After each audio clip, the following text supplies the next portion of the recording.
Hoy vamos a hablar de una santa virgen, doctora de la Iglesia, perteneciente a la Iglesia Católica Apostólica y Romana, Teresa de Ávila, Santa Teresa de Jesús, monja carmelita y prominente mística española, reformadora religiosa.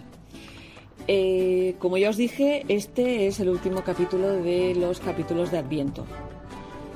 Ya sabéis que yo católica precisamente no soy, pero he tenido una fascinación desde siempre por la religión y por la vida religiosa, etcétera, etcétera. Es la fascinación de un científico observando cosas, ¿vale? O sea, nunca he tenido ningún impulso de acercarme a la religión, pero sí que me resulta muy curioso el tipo de vida que llevaban estas mujeres, especialmente, que muchas de ellas era la única forma que encontraban de tener una educación o una vida relativamente segura en tiempos extremadamente inseguros.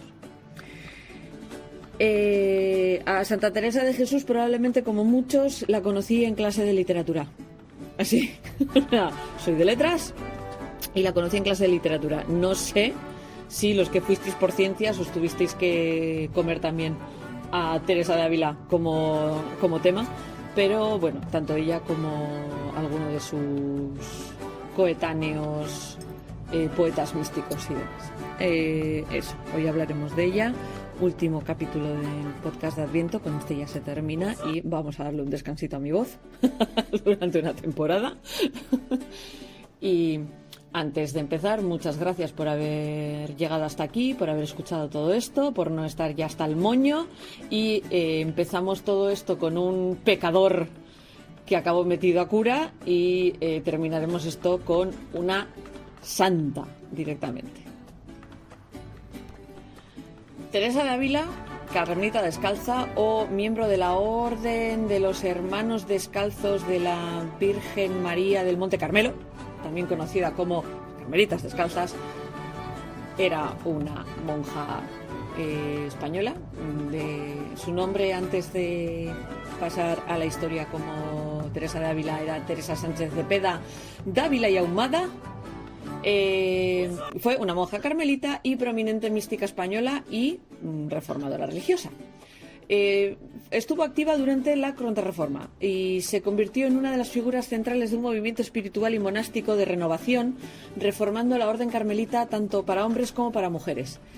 Este movimiento fue más tarde, a este movimiento se unió más tarde un místico y hermano carmelita conocido como San Juan de la Cruz, otro gran poeta místico español, con quien ella establece el grupo de las Carmelitas Descalzas. Un decreto papal formal adopta esta escisión de la antigua orden de los carmelitas y este decreto papal lo reciben en 1580 y ya desde entonces existen las Carmelitas Descalzas como una orden independiente. Su autobiografía, La vida de Teresa de Jesús, y sus libros El castillo interior y El camino de la perfección son trabajos prominentes dentro del misticismo cristiano y de la meditación cristiana y de la práctica de la meditación cristiana. En su autobiografía, escrita como defensa de sus experiencias místicas extáticas, suele diferenciar 4 estados de ascensión del alma hacia Dios: la plegaria mental y la meditación, la plegaria en silencio, la absorción de Dios y la consciencia estática.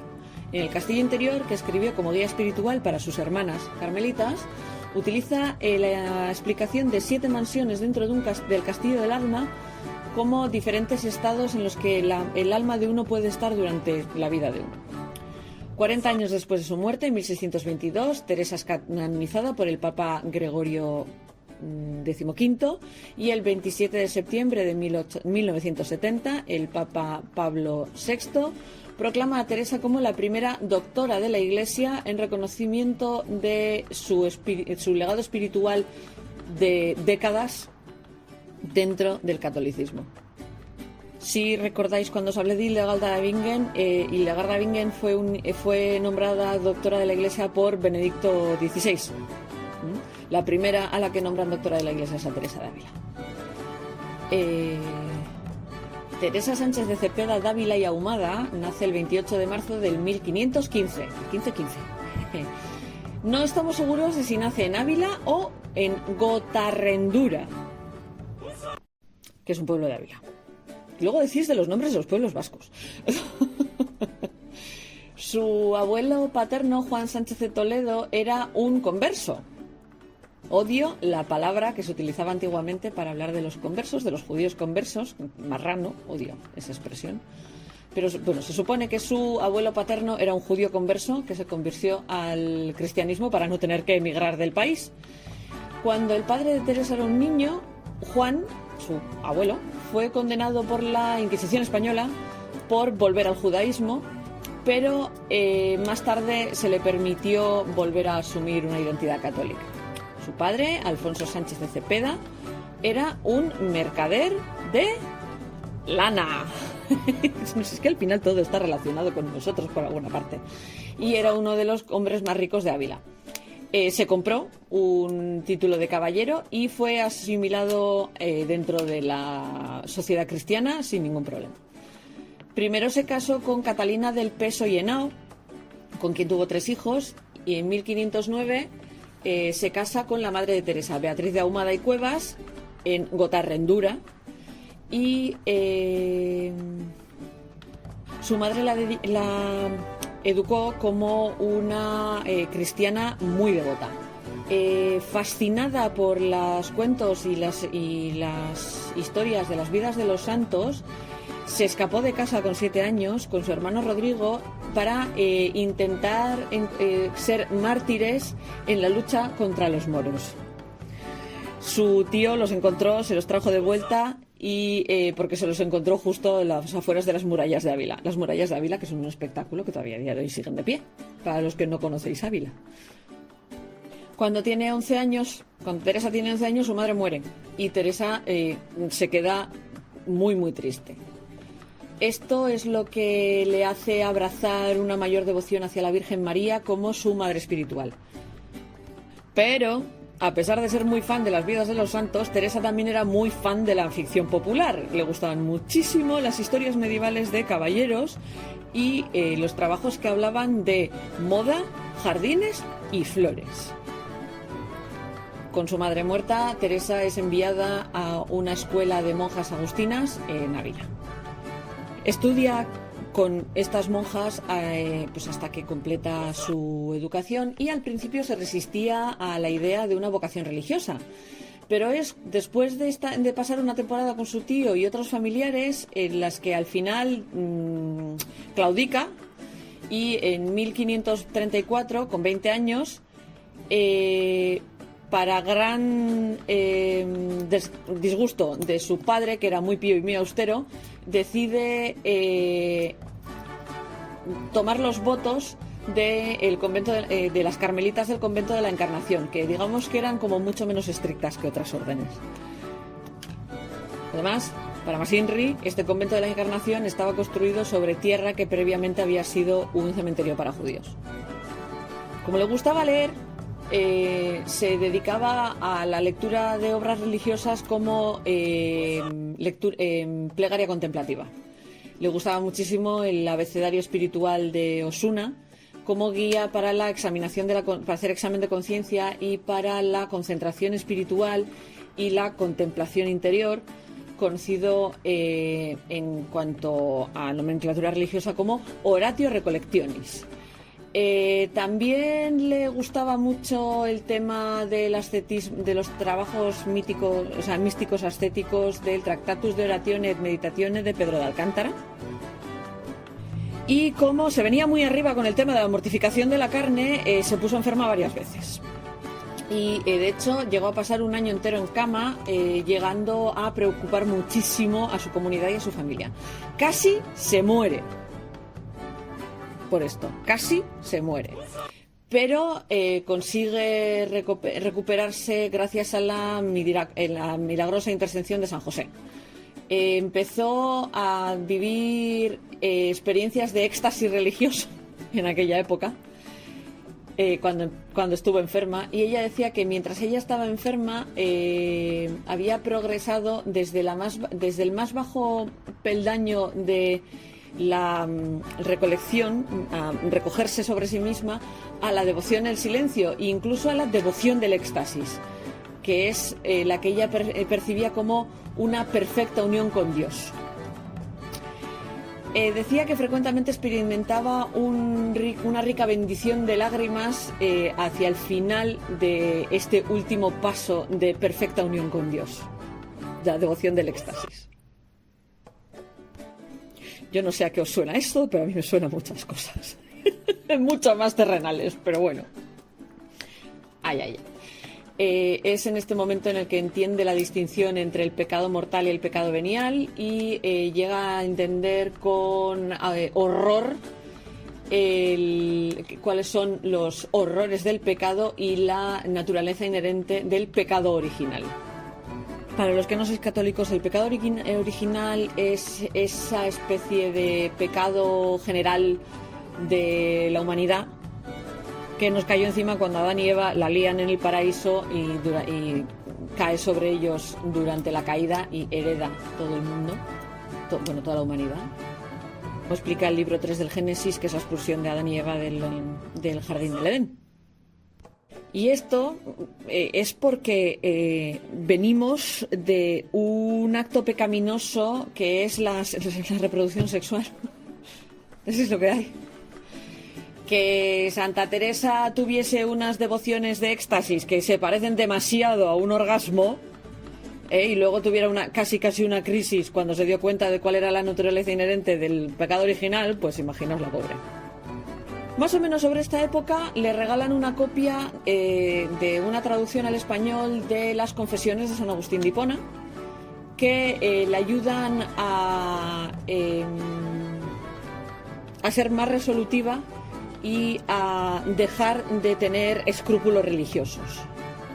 Este libro, dice ella, que le ayuda a darse cuenta de que la santidad es algo posible para alguien como ella, y encuentra solaz en la idea de que un gran santo como San Agustín era antiguamente un pecador irredento. Un día os hablo de Agustín de Hipona. Su autobiografía ya llega a escribir que le tenía mucho cariño a San Agustín porque también era un pecador.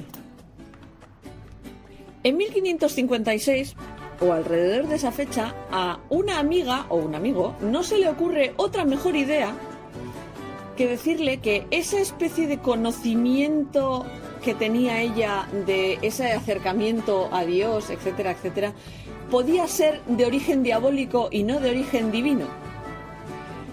Como esta mujer radical no era, que va, no se le ocurre otra cosa que volver a la mortificación de la carne y infligírsela sobre sí misma. Su confesor, el jesuita Francisco de Borja, le dijo que estuviera tranquila porque la inspiración de sus ideas y de estas teorías que había empezado a desarrollar era divina. El día de San Pedro de 1559, Teresa por fin se convence que Jesucristo se le había aparecido en forma visible y corpórea.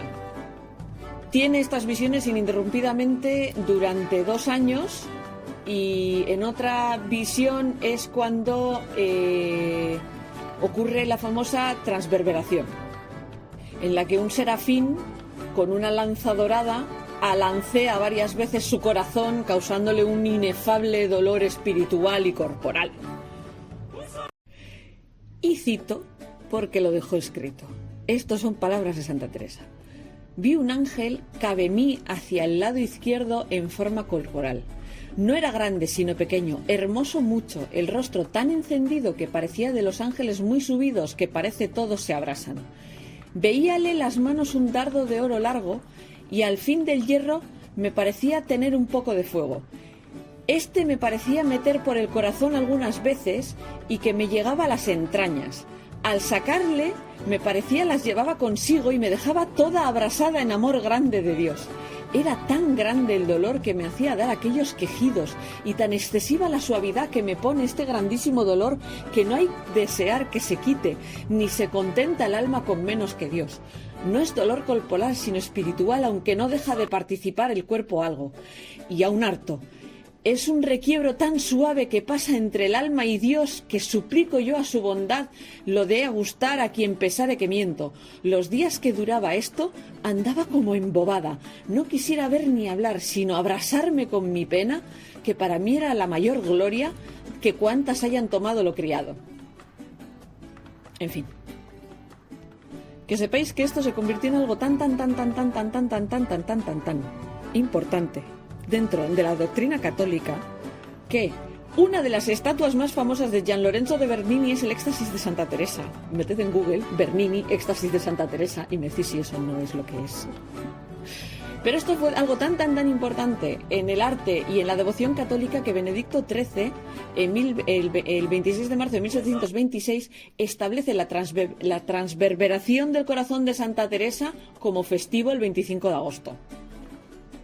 Claro, ¿qué es lo que pasa? Que esta estatua de Bernini, que es muy famosa, hay algunos que dicen que es una versión un poco altamente erotizada, especialmente si tenemos en cuenta todas las anteriores rendiciones artísticas que se hacen de estos éxtasis de Santa Teresa.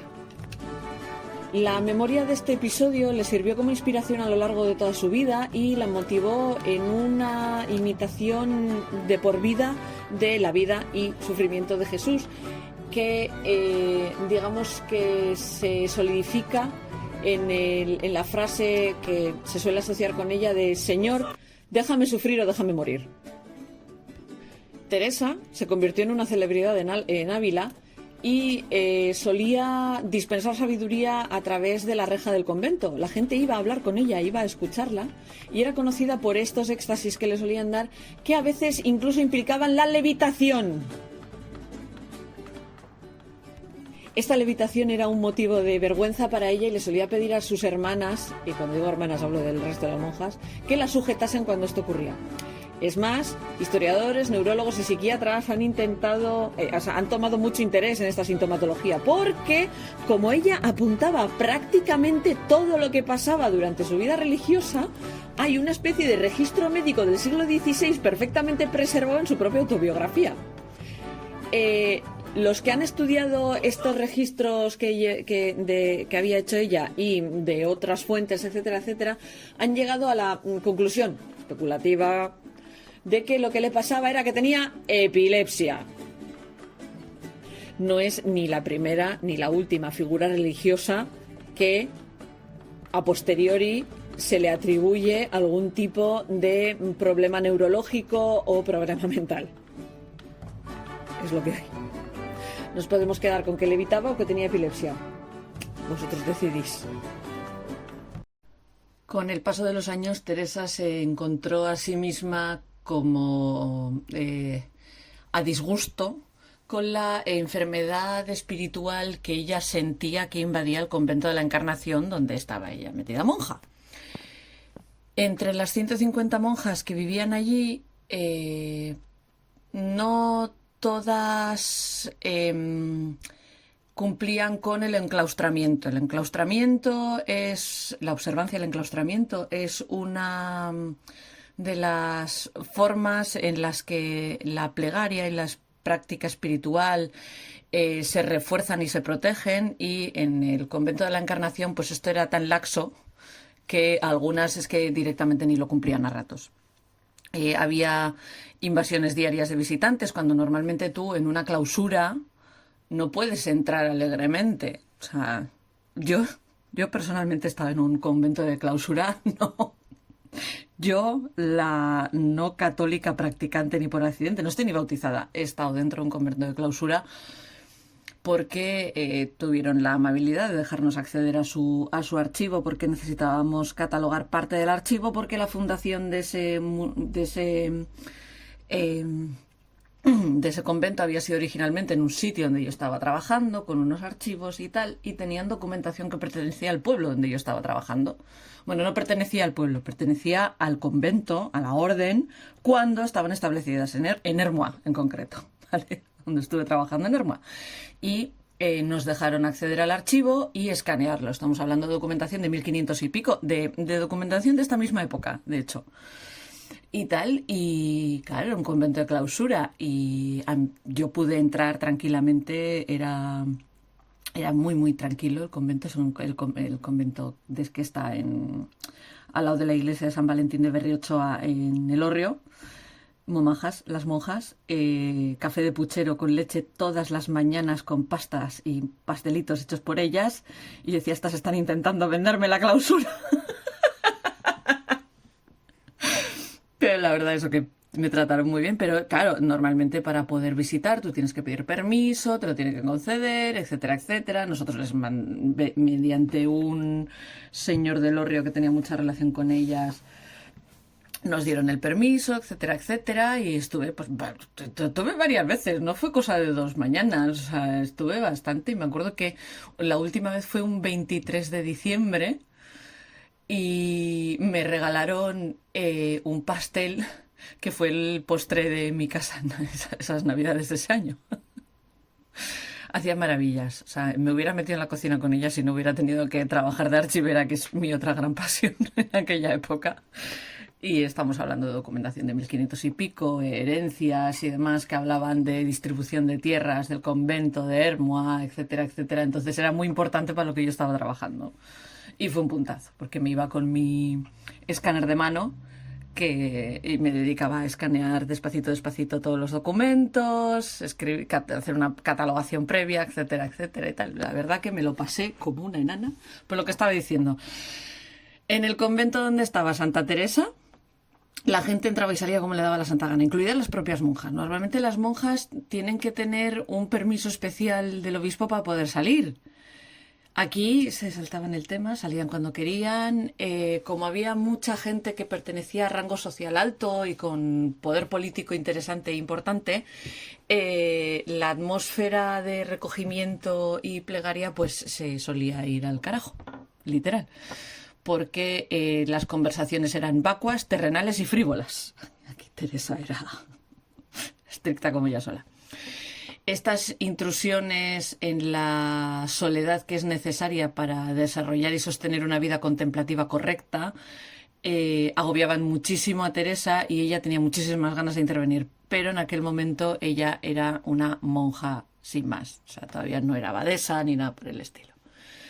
El incentivo para meter mano en este tema se lo inspiró la motivación interior apoyada por el franciscano Pedro de Alcántara, a quien conoció en 1560 y que se convirtió en su guía espiritual. Ella decidió fundar un convento carmelita reformado para corregir la laxitud que había encontrado en el convento de la Encarnación y en muchos otros conventos. Fue gracias a una amiga personal, Guiomar de Ulloa, que consiguió el permiso para llevar adelante este proyecto. El nuevo convento en el que se establecieron en 1562, llamado el convento San José, era de una pobreza abyecta. De hecho, causó escándalo entre los ciudadanos y las autoridades de Ávila, y esta pequeña casa con una pequeña capilla estaba en peligro de derrumbe. Aún así, Teresa tenía patrones muy poderosos, incluyendo el arzobispo de Ávila, junto con la impresión de tener un proyecto con mucho propósito y muy bien ordenado, hizo que esta especie de escándalo y animosidad de los ciudadanos de Ávila se convirtiese en aprobación y ayuda. En marzo de 1563, después de que Teresa se trasladase a este nuevo convento, recibió la sanción papal para que sus principios principales suena fatal, principios principales, pero es lo que es, de pobreza absoluta, renuncia a la propiedad privada, se formulasen como si fuera una constitución dentro de su convento. Todavía no tenía permiso para crear una nueva orden, pero sí para que esos principios rigiesen dentro de su convento. Su plan era revivir las reglas monásticas estrictas más antiguas que las que se manejaban en ese momento, suplementadas con nuevas regulaciones que incluían 3 disciplinas de flagelación ceremonial, el seguimiento del oficio divino o liturgia de las horas todas las semanas, y que todos los religiosos que estaban en este convento fueran descalzos. Y durante los primeros 5 años en este convento, Teresa estuvo recluida y constantemente escribiendo y rezando. En 1565, después de 5 años de encierro, Teresa decide salir. Recibe una patente de parte del general carmelita Rubeo de Rávena para establecer más casas de esta nueva orden que había arrancado en este pequeño convento de Ávila. Este proceso requería que Teresa viajase mucho, viajes muy largos, a prácticamente todas las provincias de España. Como ya sabemos que a esta mujer le encantaba escribir, dejó un registro muy prolijo y muy específico en el libro de las fundaciones, que fue escribiendo mientras iba fundando conventos por todas partes. Entre 1565 y 1571 reformó conventos, estos conventos reformados de ella se establecieron en Medina del Campo, Malagón, Valladolid, Toledo, Pastrana, Salamanca y Alba de Tormes. Yo, de hecho, he visitado el de Alba de Tormes, de niña. Luego os cuento una anécdota. Cuando hablemos de las reliquias, os cuento una anécdota. Como parte de la patente original, Teresa tenía permiso para establecer 2 casas para hombres que quisieran adoptar estas reformas. Convenció a 2 padres carmelitas, San Juan de la Cruz y Antonio de Jesús, para que le ayudasen con esto. San Juan de la Cruz es otro poeta igual de famoso que ella, igual de importante que ella para todo este canon de los carmelitas.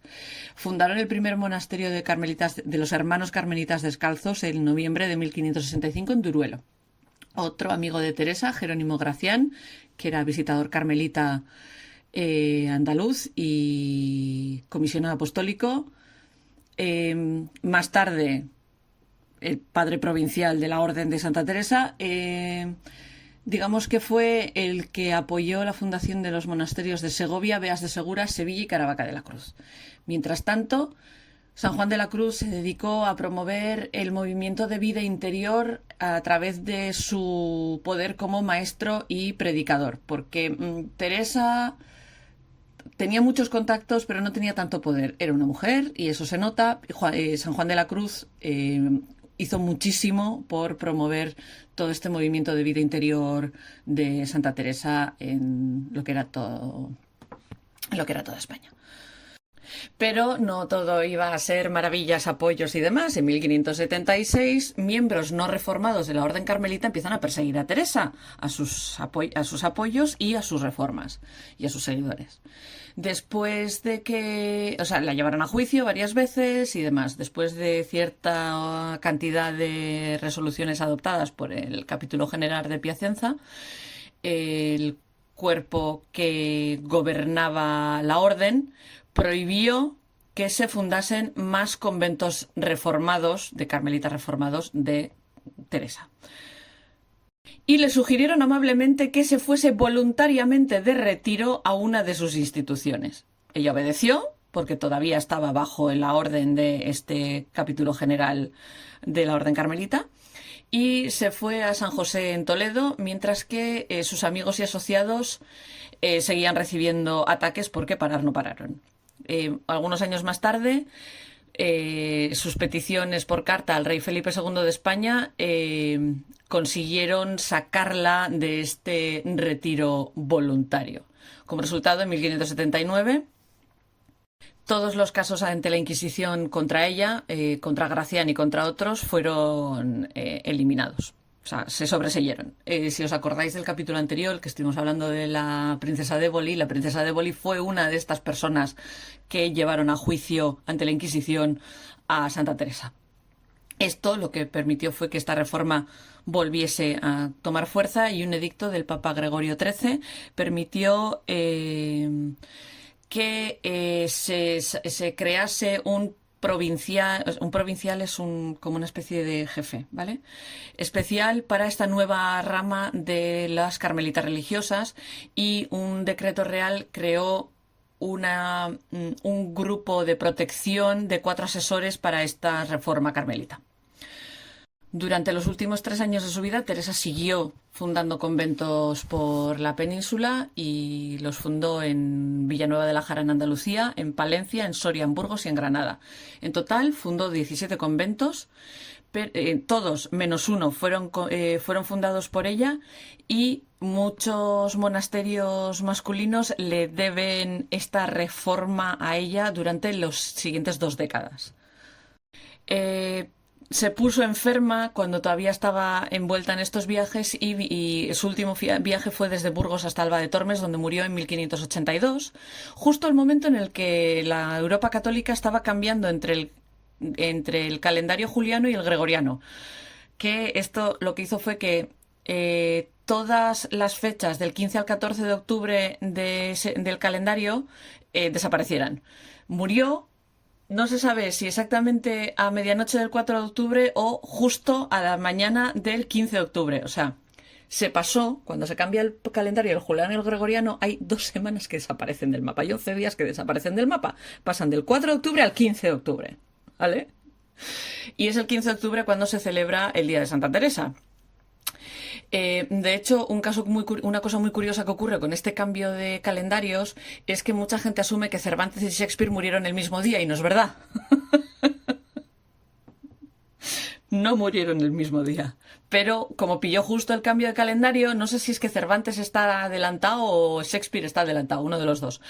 Pero no murieron el mismo día, aunque se suele decir que sí, y se suele aprovechar ese día para celebrar el Día del Libro.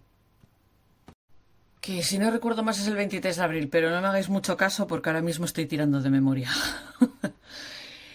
Como ya os he dicho, muere en el convento de la Anunciación de Alba de Tormes y se la entierra allí mismo. 9 meses después de su muerte se abrió su ataúd y su cuerpo fue encontrado incorrupto, pero la ropa que tenía se había degradado. Antes de que la volvieran a reenterrar, se le cortó una de las manos, se envolvió en un chal y se envió a Ávila.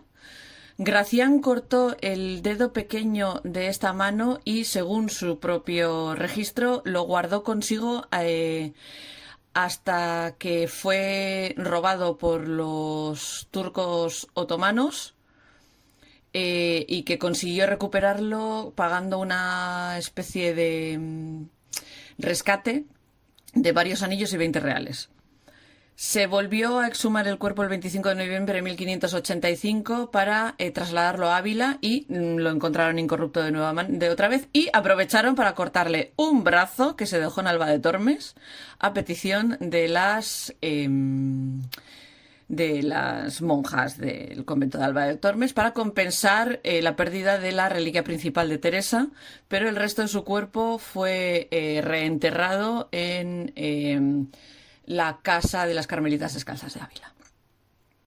Como este reenterramiento se hizo sin el permiso del duque de Alba de Tormes, sí, ese duque de Alba se desenterró el cuerpo de vuelta en 1586 y se llevó de vuelta con órdenes del Papa Sixto V de que tenía que seguir en Alba de Tormes bajo pena de excomunicación. Se le hace una tumba más rica y más grande en el lugar original en 1598 y el cuerpo fue movido otra vez a una nueva capilla en 1616. Anda que no han dado vueltas. El cuerpo sigue en Alba de Tormes, salvo el pie derecho y parte de la mandíbula que están en Roma, una mano que está en Lisboa, el ojo izquierdo y la mano izquierda que técnicamente estaban en Ronda, aunque no sé si la mano volvió a Ronda porque durante Guerra civil, cuando las tropas franquistas toman Ronda, la mano se la lleva Francisco Franco y la tuvo consigo mismo hasta que muere. De hecho, hay ciertos chistes de la época a cuenta de la mano de Santa Teresa en la cama con Francisco Franco, ¿vale? En el Museo de la Iglesia de la Anunciación de Alma de Tormes están el brazo izquierdo y el corazón. La anécdota que os he dicho antes tiene que ver con el corazón. Cuando visitamos Alba de Tormes, cuando yo era adolescente, mi hermano todavía era más pequeño que yo, mis padres siempre han tenido la costumbre de movernos mucho por museos, iglesias, edificios singulares, yacimientos, etcétera, etcétera. Con 9 años me metieron por primera vez en una cueva. O sea, os hacéis una idea.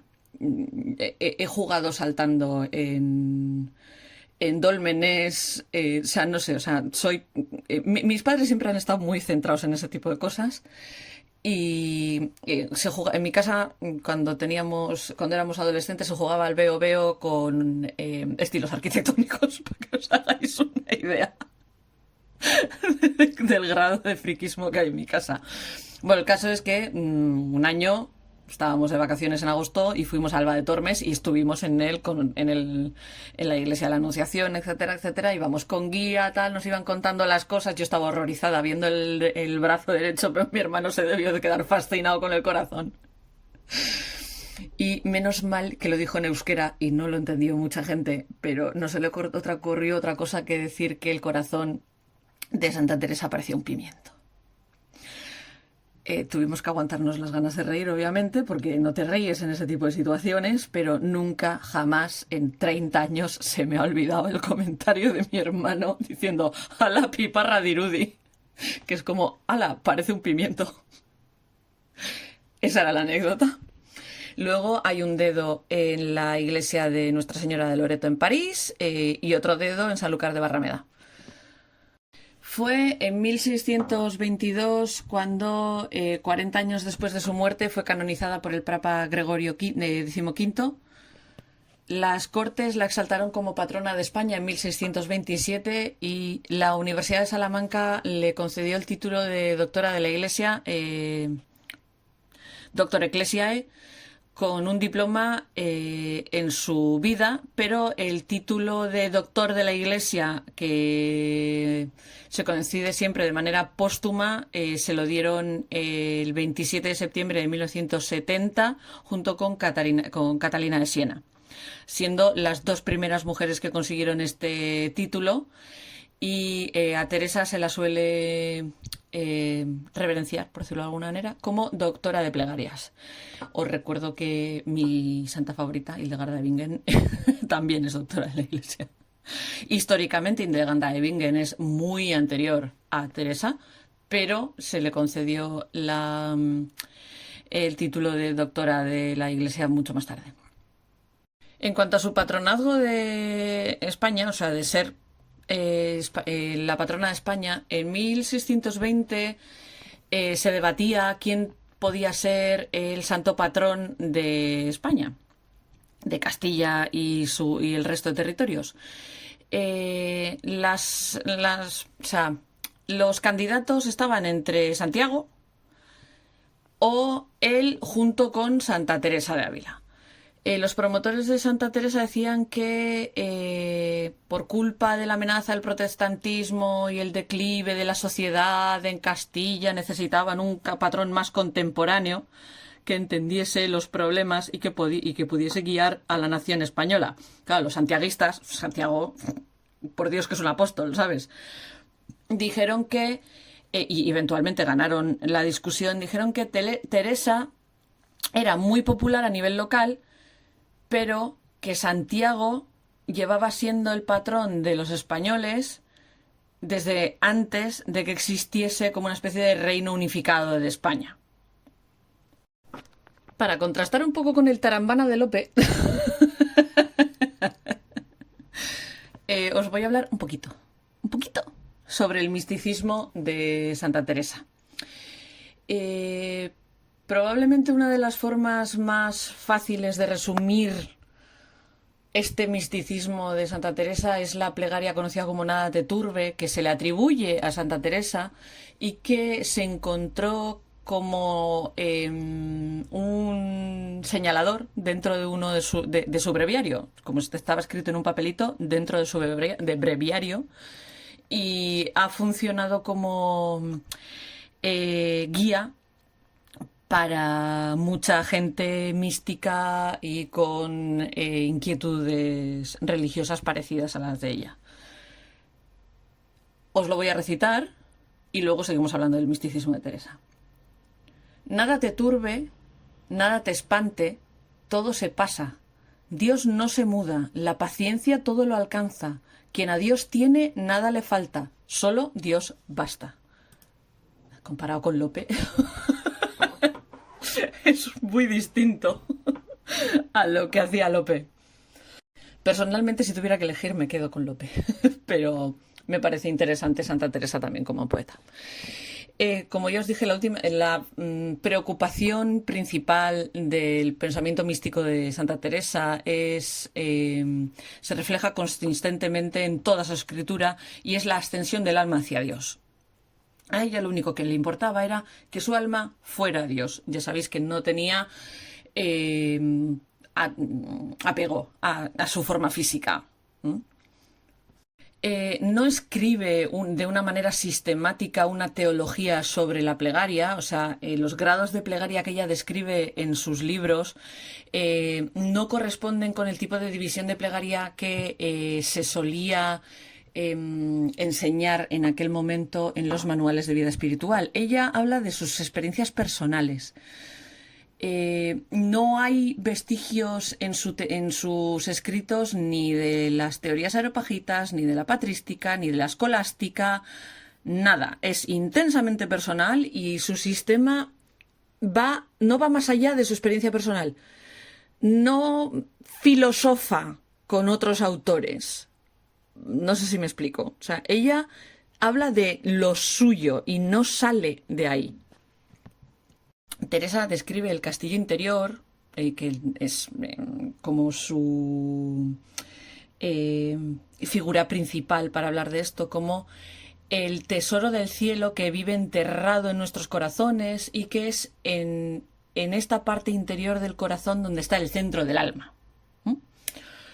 Ya os hice escuchar filosofía mística con Hildegarda, pero esta es otra.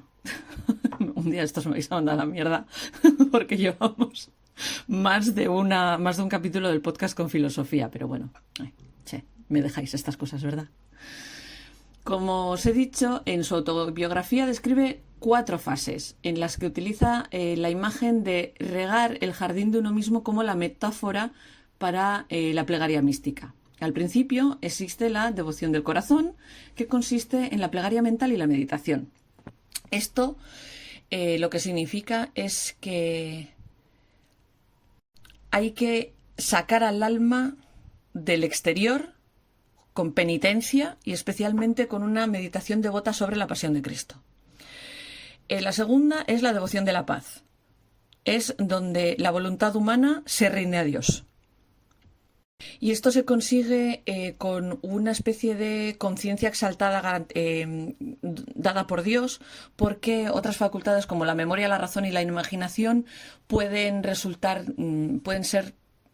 distraerse con las cosas que pasan a su alrededor. La tercera es la devoción de la unión, que se ocupa de la absorción en Dios. Es como una especie de estado de éxtasis. Y en este nivel la razón se rinde a Dios y solo la memoria y la imaginación tienen permiso para deambular. Y digamos que este estado se caracteriza por una paz bendita, un sueño dulce y la consciencia atrapada por el amor de Dios. O sea, básicamente este es el momento del colocón, así, hablando mal y pronto. Probablemente no es esto lo que lo que retrata Bernini en su esto, pero es probablemente cuando decían que Santa Teresa se solía quedar como catatónica, pues probablemente sea esta tercera fase. Y la cuarta fase es la devoción del éxtasis, que es donde la consciencia de estar dentro de tu propio cuerpo físico desaparece. Todas las facultades sensoriales dejan de funcionar, la memoria y la imaginación también quedan absorbidas en Dios, como si estuvieses intoxicado. El cuerpo y el espíritu viven en raptos de exquisito dolor que alternan entre un brillante miedo, una impotencia inconsciente y periodos de aparente estrangulación en la que te falta el aire. A veces estos transportes extáticos hacen que el cuerpo levite. Esto es cuando os contaba al principio que solía pedirles a sus compañeras que la sujetasen para que no levitase. Y esta fase suele durar más o menos media hora y suele ir seguida por una relajación de unas cuantas horas en las que ella se quedaba como desmayada, mientras el resto de sus facultades siguen unidas a Dios. El sujeto que sufre esta devoción del éxtasis sale de este trance llorando. Ella veía esto como la culminación de la experiencia mística. Y hay registros que dicen que se vio a Teresa levitar durante la misa en más de una ocasión.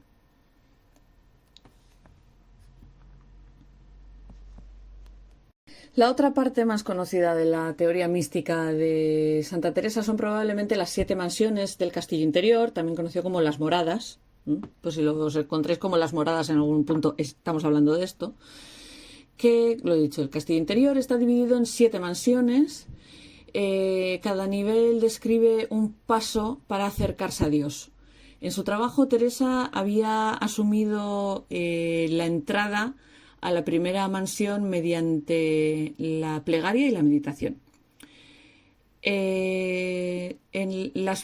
Son como 3 estaciones y las mansiones están divididas entre estas 3 estaciones. Primero hay 3 mansiones en una estación, luego hay 2 en otra y 2 en otra, ¿vale? La primera es la estación purgativa o el paso purgativo, llamadlo como queráis, que implica la plegaria activa y el asceticismo. Dentro de esto hay 3 mansiones. La primera mansión es la que empieza con el estado de gracia del alma.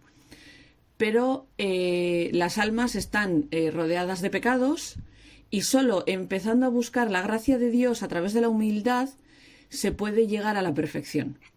En la segunda mansión, también conocida como la mansión de la práctica de la plegaria, es el momento en el que el alma busca avanzar a través de este castillo con plegarias diarias a Dios, la humilde reconocimiento del trabajo de Dios en el alma y, como he dicho, el rezo constante y diario.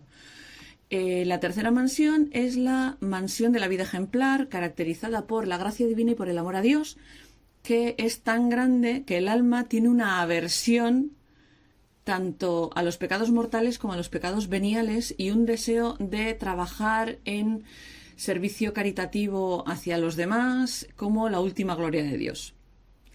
Seguimos requiriendo de rezar constantemente en esta tercera mansión. La segunda fase es la fase de la iluminación, que es el inicio de la plegaria mística o contemplativa supernatural, ¿cómo se le llama? La cuarta mansión es el momento en el que el alma empieza a separarse del cuerpo y empieza a acercarse más a Dios. En esta mansión el alma empieza a experimentar 2 tipos de plegaria sobrenatural, principalmente la plegaria de lo sobrenatural, del recuerdo sobrenatural y la plegaria del silencio. De esto hemos hablado también en lo anterior. O sea, ella va uniendo todo, intenta explicar de diversas maneras su forma de llegar a Dios. La quinta mansión, que es la plegaria de la unión, es el momento en el que el alma se prepara para recibir los regalos de Dios. Y en la última estación, la estación de unidad, la sexta mansión es la mansión en la que el alma se promete a Dios, pero promete como para el matrimonio, ¿vale? y se puede comparar como el alma y Dios como si fueran amantes. El alma pasa cada vez más tiempo dividida entre los favores de Dios y las aflicciones exteriores. Y en la última mansión, la séptima mansión, es donde ocurre el matrimonio con Dios y es cuando el alma llega a la máxima claridad dentro de la plegaria. Si os interesa mucho profundizar en este tipo de filosofía, hay cientos y cientos de libros sobre el tema, porque Santa Teresa ha dado para escribir en el catolicismo mogollón. Sobre todo porque eso ha sido extremadamente influyente para muchos religiosos que han venido por detrás. Doctora de la Iglesia, etcétera, etcétera. Es muy venerada por la mayoría de los católicos. Yo ya sabéis que no soy ni católica ni nada por el estilo, entonces me resulta muy interesante como para explicaros el contraste de alguien como Lope, que aunque al final de su vida se entregó a la religión, etcétera, etcétera, y cómo no sé cómo explicarlo, como si fuera la quinta esencia de la contrarreforma contra toda la revolución protestante que estaba ocurriendo en ese momento. Porque, como os he ido contando durante todos estos capítulos, la edad dorada, el siglo de oro de la literatura española y demás ocurre en aguda contraposición con la reforma protestante. Entonces necesitaba meter de alguna manera una religiosa tan un poco retrógrada, no vamos a retrógrado en el concepto de que ella quería volver a lo anterior, no a la laxitud del catolicismo en aquel momento, que es precisamente lo mismo que les echa en cara Martín Lutero cuando planta su proclamación en la Iglesia. Lo que está echando en cara al catolicismo es prácticamente lo mismo que hace Santa Teresa. Lo que pasa que Santa Teresa tira a algo extremadamente represor dentro del catolicismo y Martín Lutero directamente es que se saca por la manga otra religión. Son dos reacciones distintas a lo que le estaba pasando a la Iglesia Católica en aquella época. Y no, espero que os haya resultado interesante, ¿no? Lo que os he ido contando en estos capítulos hasta ahora. Espero que os haya resultado interesante, que hayáis podido aprender alguna cosa más, aunque sea para jugar al trivial. Y que con este último capítulo de este calendario de Adviento de audio os lo hayáis pasado bien, que vaya bien la bufanda, que terminéis muy bien el EMECAL y nos vemos en el siguiente capítulo. Agur y pasad buenas Navidades.